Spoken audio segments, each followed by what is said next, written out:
তাহলে যেই কিতাবের মধ্যে নাযিল করলাম তার নাম যালিকাল কিতাব, যালিকাল কিতাবু লা রাইবা ফীহি, যে কিতাবের মধ্যে কোনো ভুল তো দূরের কথা সন্দেহ খুঁজে বের করতে পারবে না। হুদাল লিল মুত্তাকিন, এটা একমাত্র মুত্তাকিনদের জন্য। ওই কোরআনের মধ্যে আমার মাওলা ডাক দিয়া বলেন, ওয়া মা আরসালনাকা ইল্লা রাহমাতাল লিল আলামিন।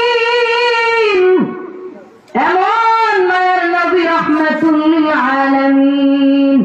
আমার আল্লাহ বলেন আমি কোরআন নাযিল করলাম, ওয়া মা আরসালনাকা ইল্লা রাহমা, বেদিন কাফির ওয়া আলামিন।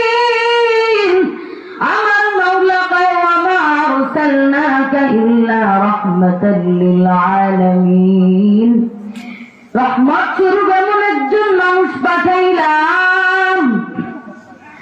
দুনিয়ার সব মানুষ মায়ের গর্ভ থেকে মাথাটা প্রথমে দুনিয়ার জমিনের মধ্যে বাহির করিয়া দুনিয়ার আলোটা চোখে দেখে। আল্লাহ কয় না না, রাহমাতুল লিল আলামিন, সব মানুষ মায়ের গর্ভ থেকে মাথাটা বাহির করিয়া প্রথমে দুনিয়ার আলোটা চোখে দেখেছে। রাহমাতুল লিল আলামিন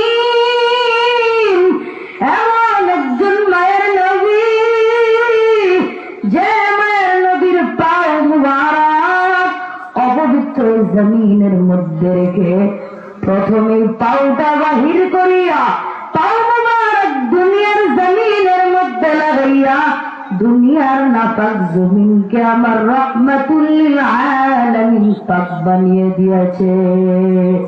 তুকু যাওয়া সুন্নতে আহমদ কুজাওয়া বা মুহাম্মদ কবুয়ত নিসবতুরা কার শয়তা নিকুলিনা মতওয়ালি গরওয়ালি লানো তাজবরওয়ালি। এমন মায়ের নবী রাহমাতুল লিল আলামিন আমার, যে মায়ের নবীর চেহারা মুবারকের দিকে তাকাইলে 7 দিনের ক্ষুধা নিবারণ হয়ে যায়। এমন মায়ের নবী আমার, নবী রাস্তা দিয়ে হেঁটে হেঁটে যাচ্ছে।